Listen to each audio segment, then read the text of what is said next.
ॐ भूर्भुवः स्वः तत्सवितुर्वरेण्यं भर्गो देवस्य धीमहि धियो यो नः प्रचोदयात् ॐ शान्ति शान्ति शान्तिः Namaste, my dear friends. Today I am going to give a video on the power of Arunachala. By seeing Chidambaram, by being born in Tiruvarur, by dying in Kasi, or by merely thinking of Arunachala, one will surely attain liberation. The supreme knowledge, knowledge of the self, the import of Vedanta, which cannot be attained without great difficulty, can easily be attained by anyone who sees the form of this hill from wherever it is visible, or who even thinks of it by mind from a far distance. Such is the assurance given by Lord Shiva in the Arunachala Mahatmya about the power of the mere thought of Arunachala, and this assurance has received striking confirmation from the life and teachings of Bhagwan Sri Ramana Maharishi.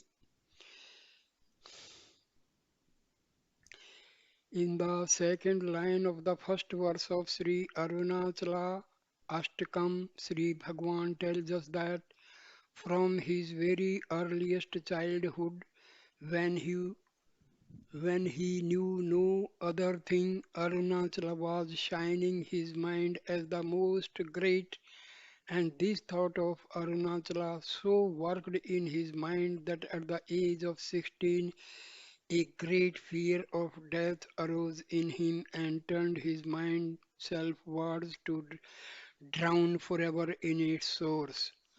In his writings, Sri Bhagwan has repeatedly confirmed the mysterious power that the thought of Arunachala has over the mind. In his Tamil collected works under the picture of Arunachala, there is a verse that can be considered as his dhyana sloka, verse of contemplation upon his Sadguru Arunachala Shiva. In this verse he sings, "This is Arunachala Shiva, the ocean of grace that bestows liberation when thought of." In the first verse of Sri Arunachala Mannamalai, the marital garland of letters, he sings, "O Arunachala, you root out the ego of those who think of you in the heart as Arunachala."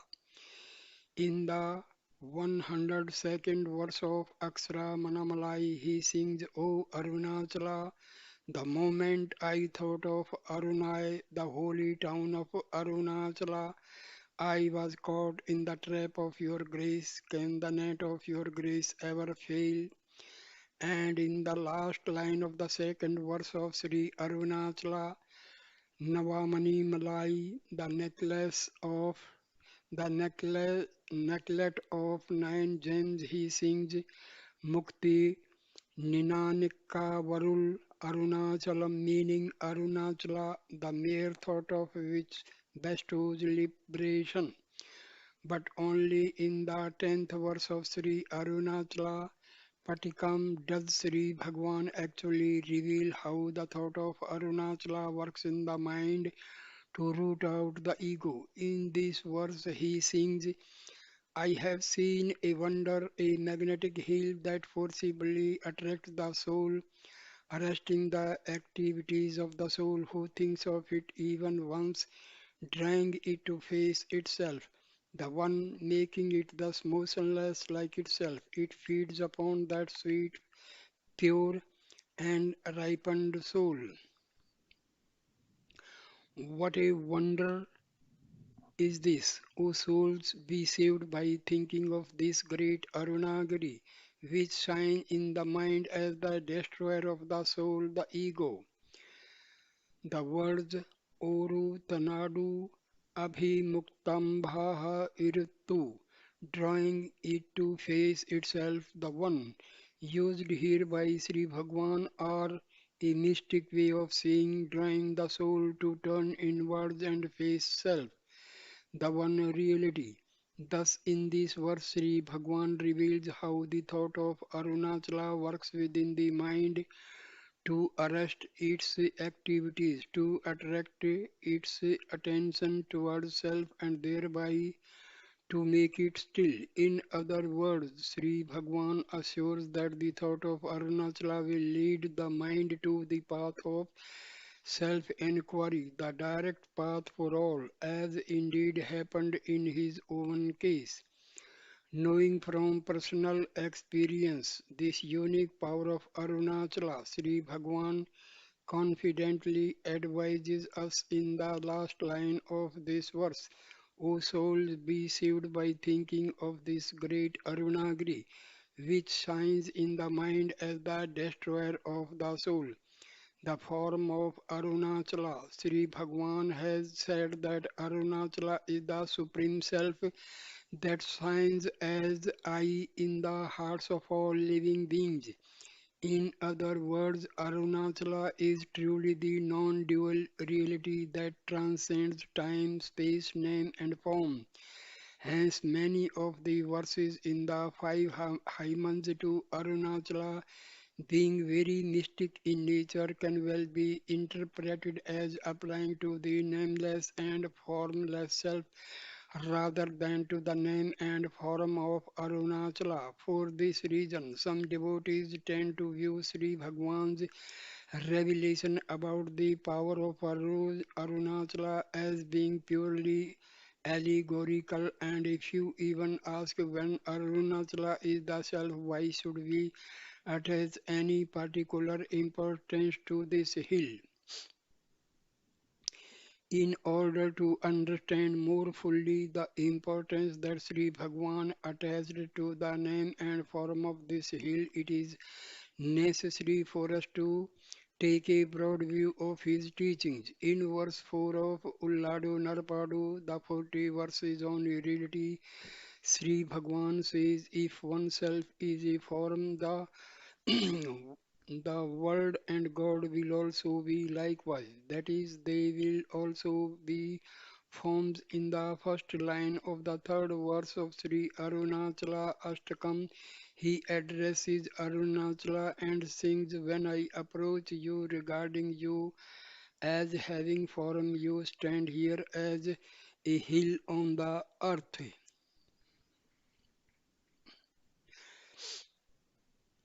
That is, so long as we identify the body as I, it is equally true that this hill is God.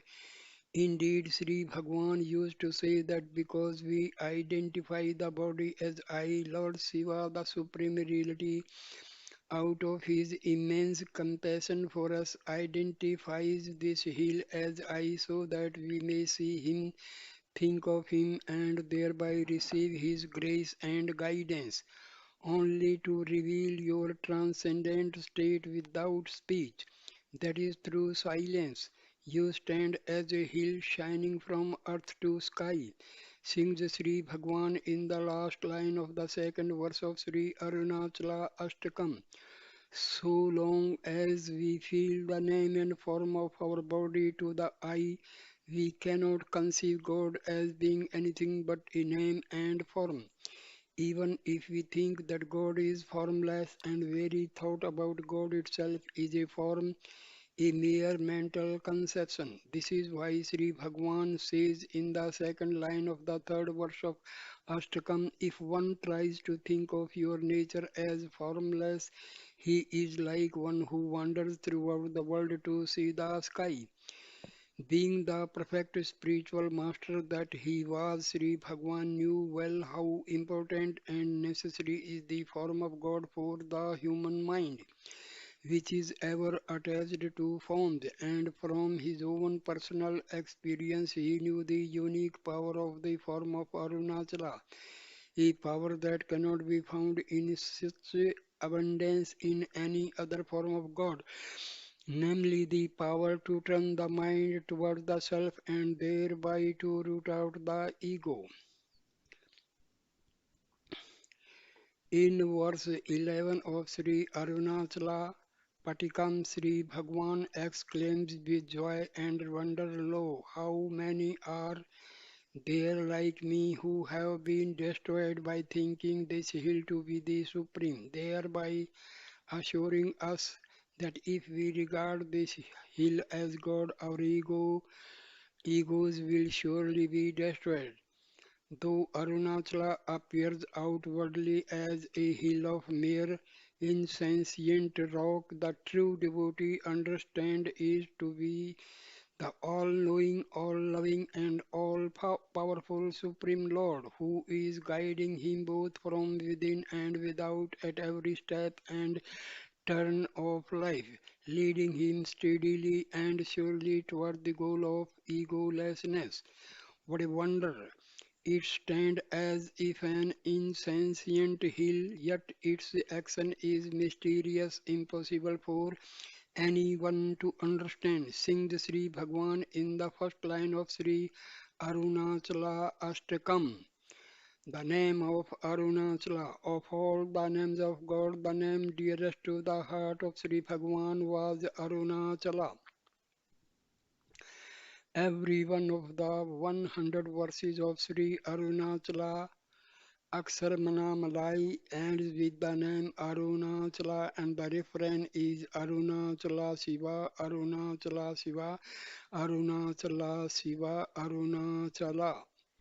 From the great love that Sri Bhagwan had for this name, it is clear that he regarded it as being no less powerful than the form of Arunachala. This fact is confirmed very in verse 70 of Aksharamanammalai, in which Sri Bhagwan sings, O Arunachala, the very moment I thought of your name, you caught me and drew me to yourself.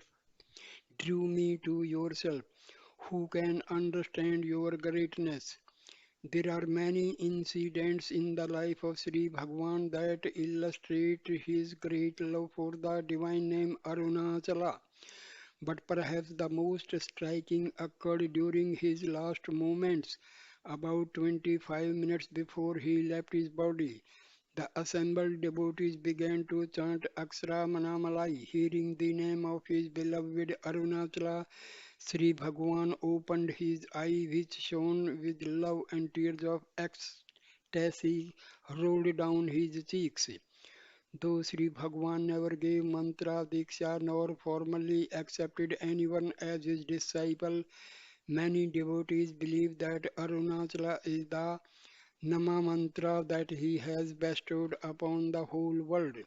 When a guru formally gives a mantra to his disciple, he explains to him the meaning and significance of each letter of the mantra and tells him the fruit to be gained by meditating upon that mantra. In the same manner, in the second verse of Sri Arunachala Navamani Malai, Sri Bhagwan has explained the meaning of each syllable in the name Arunachala, and he has declared that mere thought of this name will bestow liberation. From this we can infer that Arunachala is the Jnana Panchakshari, the five-syllable mantra that bestows jnana. Moreover, tradition tells us that when a mantra is given by a jnani and when he explains the significance of each syllable of that mantra, he is actually putting his own power into that mantra. Therefore, if any devotees of Sri Bhagwan wish to have a mantra, they can very well take Arunachala to be the mantra openly given to them by him. The power of the name Arunachala was once directly confirmed by Sri Bhagwan. In 1948, a certain devotee came to him from Bombay and with him he brought a notebook in which he had written the name Arunachala Shiva many thousands of times. On the last page of this notebook, the devotee wrote a prayer to the following effect: O Bhagwan, in the life of Sarda Devi, the wife of Sri Ramakrishna, it is written that she had said that if even an animal dies in Kansi, it will attain liberation. Therefore, graciously bestow upon me the boon of death in Kansi and gave the notebook to Sri Bhagwan.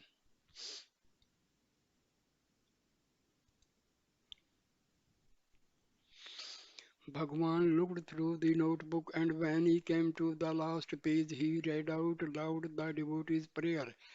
At once he expressed the greatest surprise and exclaimed, Samarnat Arunachalam.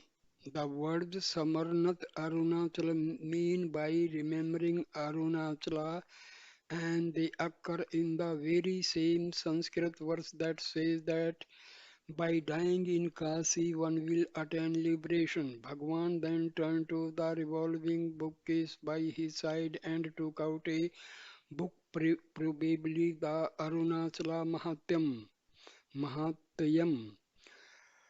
O- Opening it as if at random, he read out a sentence in Tamil that said, On one Arunachala is equal power to 1 crore Om Namah Shivaya. Om Namah Shivaya is believed by Sevas all over India to be the most sacred and powerful mantra. After reading out a few other portions of this book that emphasize the unique greatness and power of Arunachala, Sri Bhagwan finally laid it aside and explained to the devotee that not everyone can see Chidambaram, not everyone can be born in Tiruvarur, and not everyone can die in Kansi, but anyone and everyone can think of Arunachala from wherever they may be, and thereby they will surely attain liberation. From this incident, we can understand how unhesitatingly Sri Bhagwan encouraged devotees to have absolute faith in Arunachala. If devotees of a skeptical frame of mind came to him and asked him how mere thought of Arunachala could bestow liberation, he used to explain the allegorical significance of this saying, since that alone would satisfy their mind. But if devotees came to him with simple childlike faith, he would strengthen their faith and confirm the literal meaning of this saying, since he knew from personal experience the great power of the name and form of Arunachala. The unique sanctity of Arunachala. In India, there are countless holy places, etc., that are sacred to Lord Shiva or to some other name and form of God, and many of them are more well known and popular than Arunachala. Yet there is a verse in the Arunachala Mahatmyam, which has been selected and translated into Tamil by Sri Bhagwan that says, Arunachala is truly the holy place of all holy places. It is the most sacred. Know that it is the heart of the world. It is truly Shiva himself. It is his heart abode, a, a secret, etc. In that place the Lord ever abides the hill of light named Arunachala. Whenever Sri Bhagwan asked about the special sanctity of Arunachala, he used to explain that other holy places such as Kailas, Kansi and Chidambaram are sacred because they are the abodes of Lord Shiva, whereas Arunachala is Lord Shiva himself. However, as the above verse of Arunachala Mahattamyam says, Arunachala is a secret Akshetra because it is this place that bestows jnana and become most people have so many other desires and do not truly want jnana. Arunachala has always remained comparatively little known, but to those few who seek jnana, Arunachala always makes itself known through some means or other.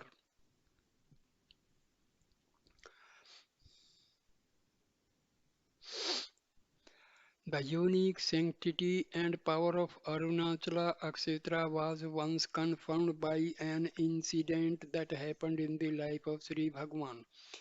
Because of his great love for Sri Bhagwan, a certain devotee wanted to take him to his native place Chidambaram. But rather than directly ask Sri Bhagwan to come to Chidambaram, he began to ask him if he had ever been to see Lord Nataraja in Chidambaram temple.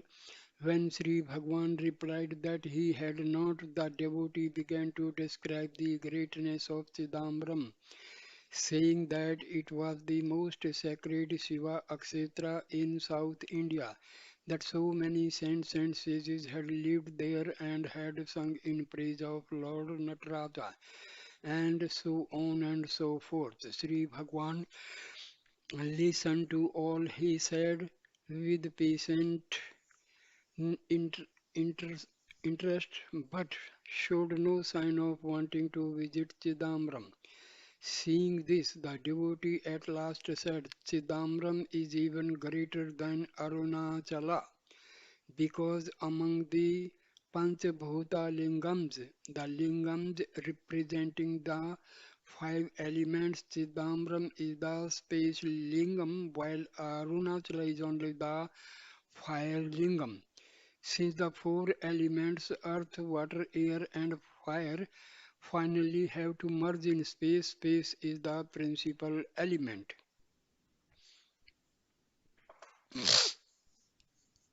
Hearing this, Sri Bhagwan smiled and said, all the five elements come into existence only when Shakti seemingly forsakes her identify with Lord Shiva, the Supreme Self, Paramatman, Paramat, Paramatman. Since the five elements are thus only the creation of Shakti, she is superior to all of them. Therefore, more important than the place where the elements merge is the place where Shakti herself merges. Because Shakti is dancing in Chidambaram, Lord Shiva has to dance before her and therefore make her become motionless. But in Arunachala, Lord Shiva remains ever motionless, Achala, and hence Shakti automatically and effortlessly merges in him through great love. Therefore, Arunachala shines as the foremost and most powerful Akshetra, because here Shakti, who has seemingly created all these manifold appearances, herself merges into the Lord. So, for those mature aspirants who seek to put an end to the false appearance of duality, the most powerful help is to be found only in Arunachala Kshetra. Subsequently, on 24th June 1928, Sri Bhagwan summarized this reply of his in the form of a verse, which later became the first verse of Sri Arunachala Navamani Malai. In this verse, he says, though Though he is truly motionless by nature, in the court of Chidambaram, Lord Shiva dances before Shakti, thereby making her motionless. But know that in Tiruvannamalai, Lord Arunachala shines triumphant that Shakti having merged in his motionless form. The Gurutvam of Arunachala. Arunachala has always been renowned as the bestower of liberation, the destroyer of the ego, the remover of the false notion and the body, as the Jnanam Guru par excellence. Jnana Guru par excellence. When Brahma and Vishnu began to quarrel, being deluded by pride and egoism, Lord Arunachala Shiva appeared before them in the form of a column of fire, thereby vanquishing their egoism and teaching them true knowledge. When Shakti, goddess Parvati, wished to attain a state in which she could do no wrong, Lord Shiva sent her to Arunachala, where she merged and became one with him. Thus, even to Brahma and Vishnu, Arunachala was Guru, and to Parvati it was the place where she lost her separate individuality. Throughout the ages, saints and sages have sung verses in Sanskrit, Tamil, and other Indian languages extolling the unique power of Arunachala to root out the ego and to bestow self knowledge. All the four great Seva sages of Tamil Nadu, Manikavachgar, Sundramaruti, Sundramurti, Appar, and Jnana Sambandhar have sung in praise of Arunachala. In one verse, often pointed out by Sri Bhagwan, Jnana Sambandhar described this hill as being Jnana Tiral, a dense mass of Jnana, and Sundramurti singing in Tiruvanna, Tiruvannaika remembers Arunachala and sings, O Annamalai, you can be known only to those who give up the attachment of the body. These Puranic stories and songs of ancient sages all confirm the fact that Arunachala is the supreme Jnana Guru. But this fact has received its most striking confirmation from Sri Bhagwan. In verse 19 of Aksharamanamlai, he explicitly states that Arunachala signs as the form of his Guru, and in the same verse he reveals the function of the real Guru, namely to destroy all our defects, including the root defect is the ego, to bestow all good qualities upon us and to rule over us. In many of his other verses, Sri Bhagwan has clearly indicated that the role of Arunachala is the role of Sadguru.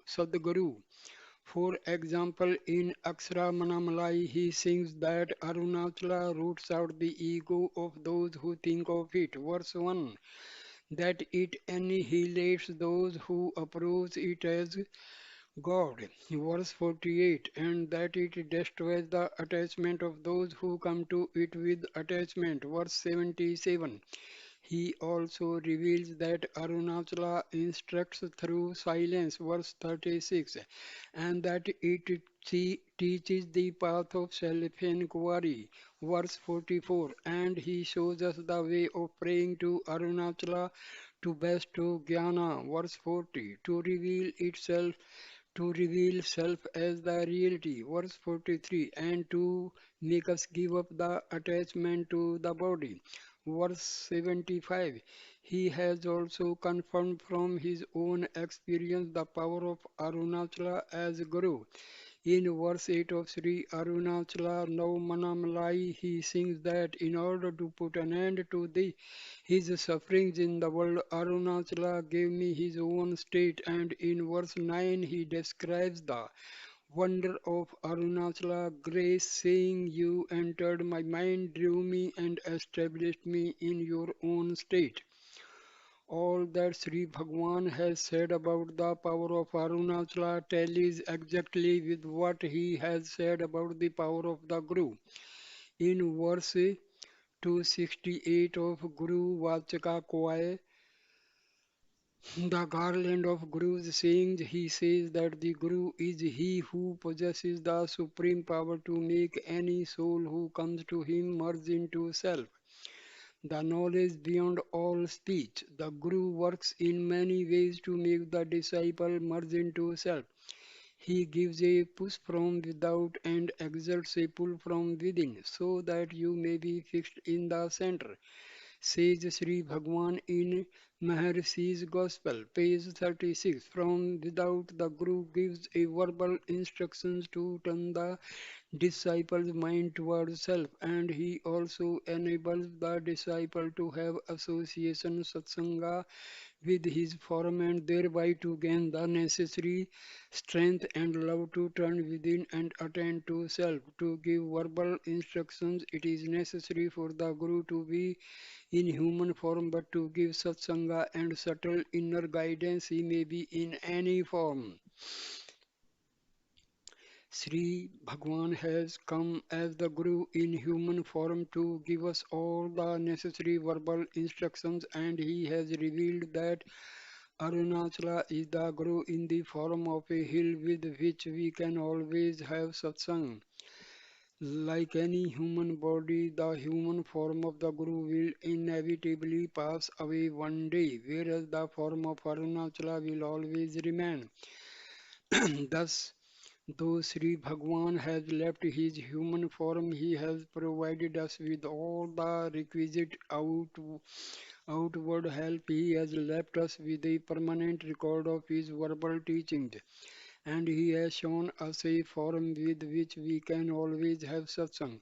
Therefore, for the devotees of Sri Bhagwan, there will never be any need to search for another outer Guru, because all the necessary help and guidance is ever available for us in the form of teachings of Sri Bhagwan and the satsang of Arunachala. The power of the satsang of Arunachala was often confirmed by Sri Bhagwan. Dr. T. N. Krishna Swami records in the Ramana pictorial souvenir, page 7, that Sri Bhagwan said to him,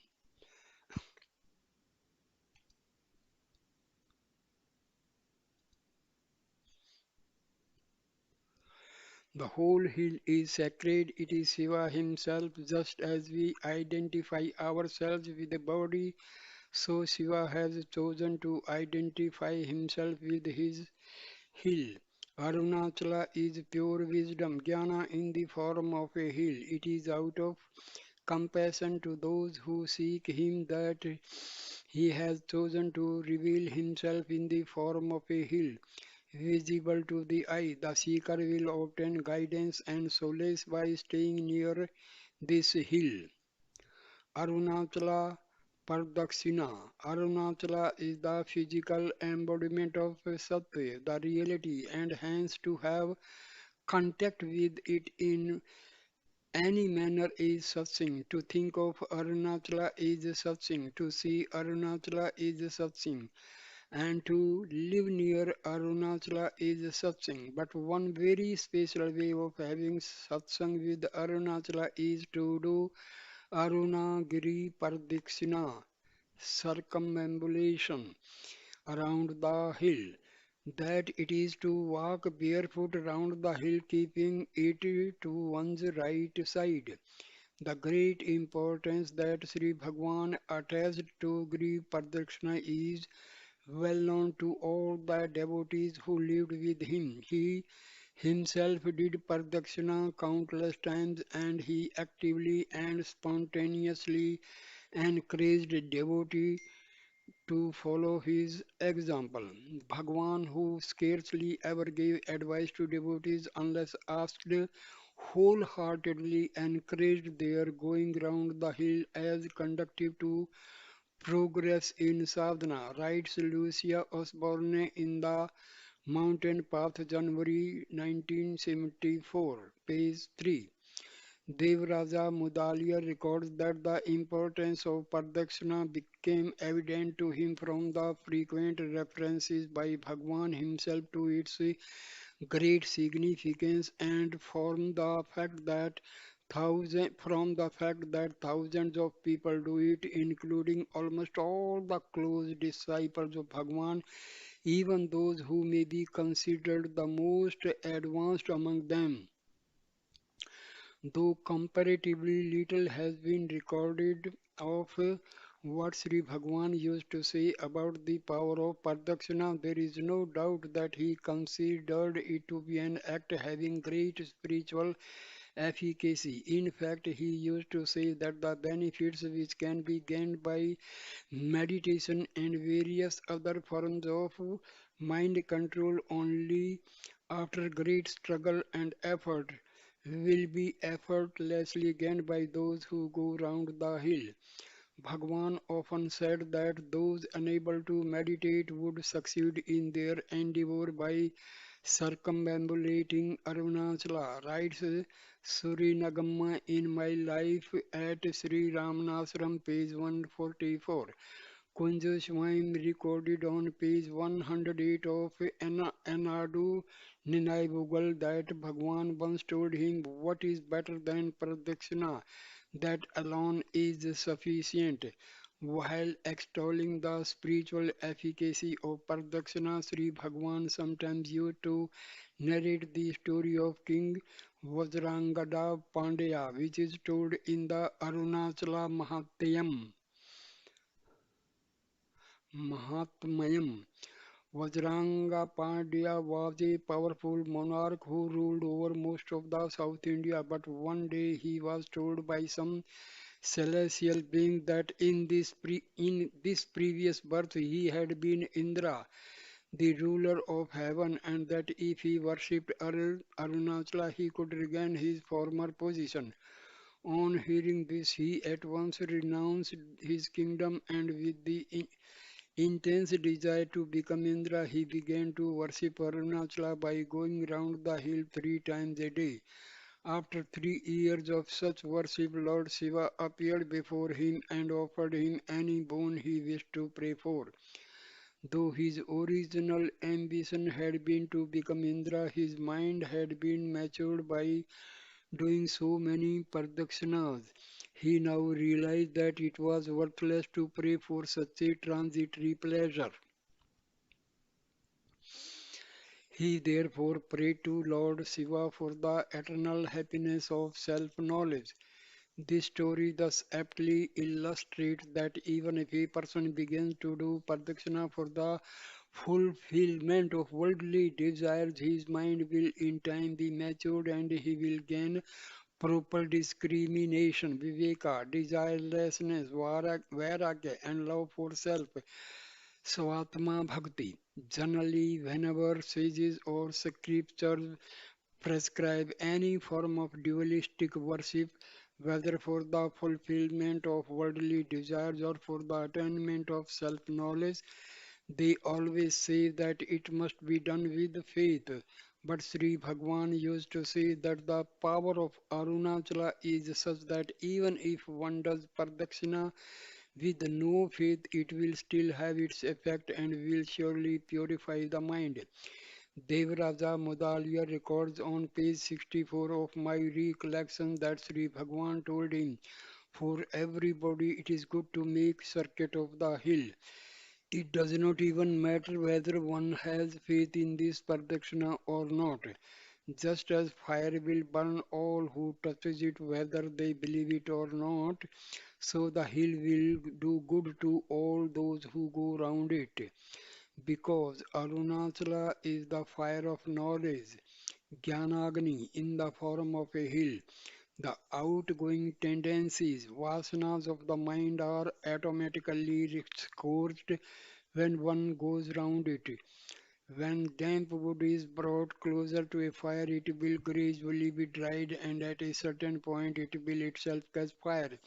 Similarly, when the mind which is soaked with worldly tendencies goes round the hill, the tendencies will gradually dry up and at a certain point the mind will become fit to be burnt by the fire of jnana. That is why Sri Bhagwan said to Kunja Swami, "This hill is the storehouse of all spiritual power. Going round it benefits you in all ways." The Mountain Path, April 1979, page 75.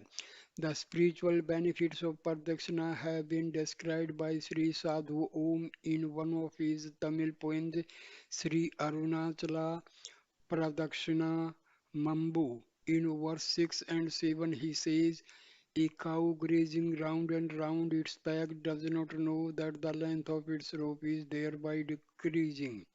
Similarly, when you go round and round Arunachala, how can your mind know that it is he thereby subsiding?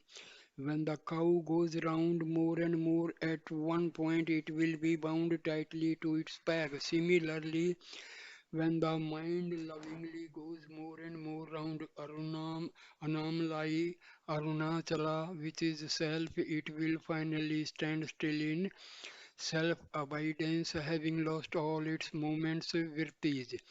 In verse 8 he says, it is well proven truth that the minds of those devotees who ever go round Anamlai achieve great love to turn within towards self.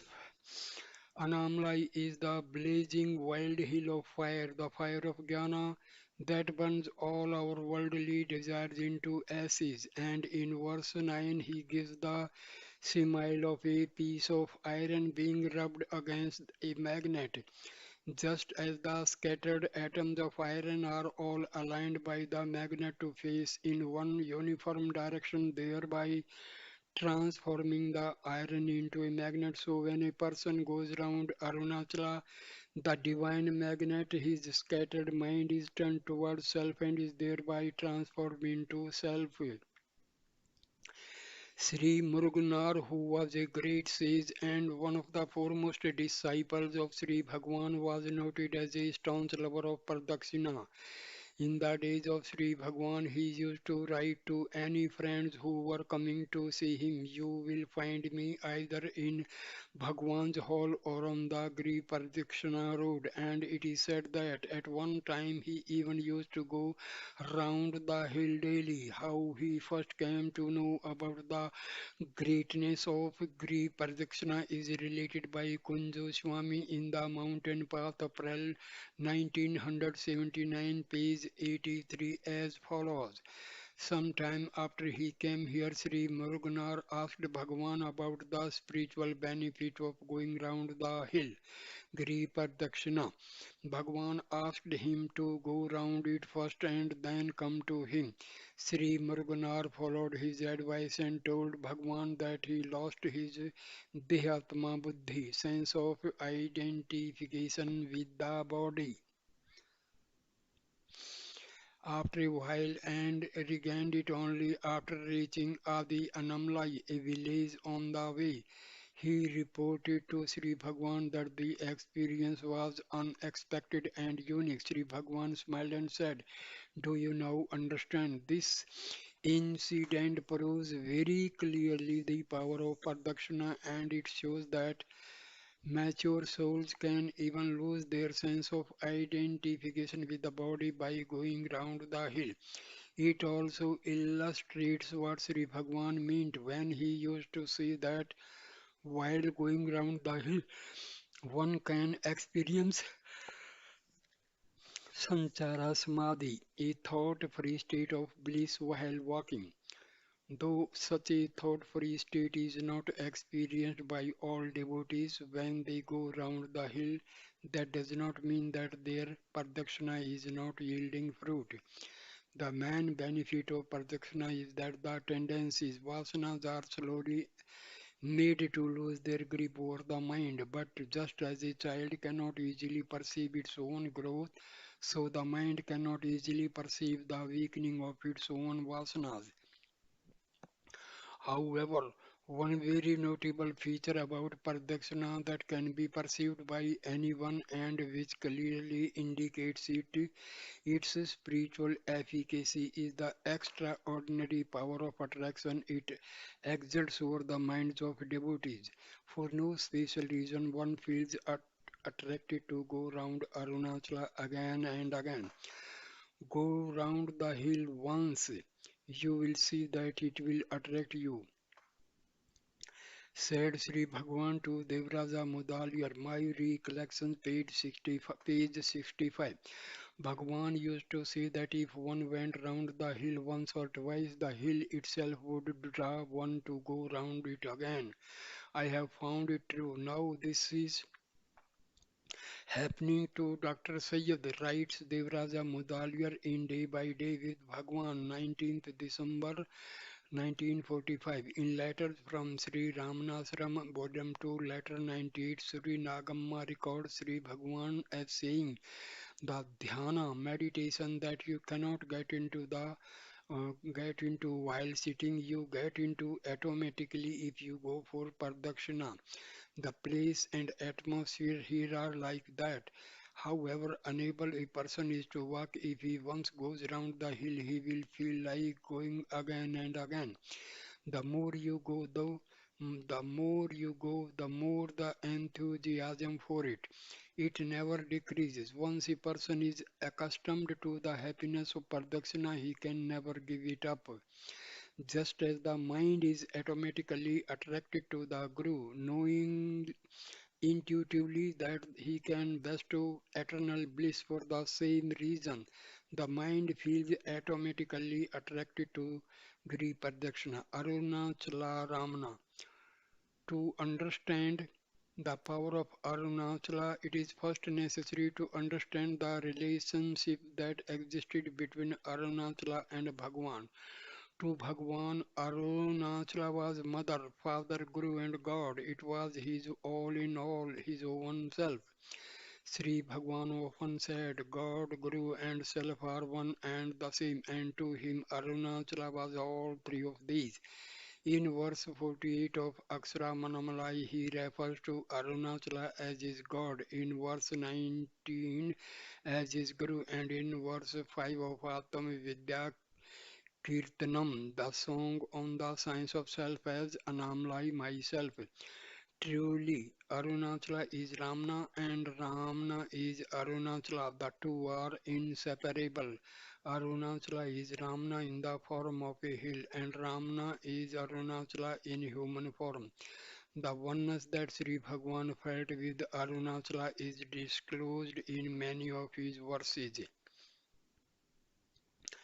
When a devotee inquired about his true nature, he replied, Arunachala Ramana is the Supreme Self who blissfully abides as consciousness in the heart cave of all souls, beginning with the Hari, Lord Vishnu. The same name, Arunachala Ramana, which he used while referring to himself, he also uses while addressing the hill in the last verse of Aksharamanammalai, and in verse 90 he calls the hill Ramana. When Sri Bhagwan composed Sri Arunachala Pancharatnam, the five gems in Sanskrit, the devotee composed a concluding verse in which he said that these five verses were an Upanishad revealed by Srimad Ramana Maharshi. Later, when Sri Bhagwan translated this Simon into Tamil, he adapted this concluding verse and substituted the name Arunagiri Ramana for the name Srimad Ramana Maharshi, thereby indicating that it was Arunagiri, Arunachala itself in the form of Ramana who sang his hymns. From all this, it is clear that Sri Bhagwan experienced no individuality or existence of his own separate from Arunachala. Though Bhagwan Ramana has left his human form, he will always remain shining here in the form of Arunachala, giving guidance and solace to his devotees. Therefore, the power of Arunachala is the power of Ramana, the power of Sadguru's grace. O Arunachala, ocean of grace in the form of Hill, bestow grace upon me.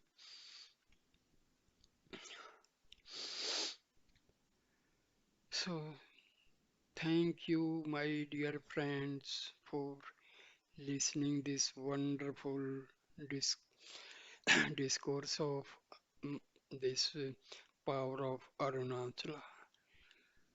Namaskar, dear friends. Please share, like, and comment this video and subscribe my channel. Thank you, my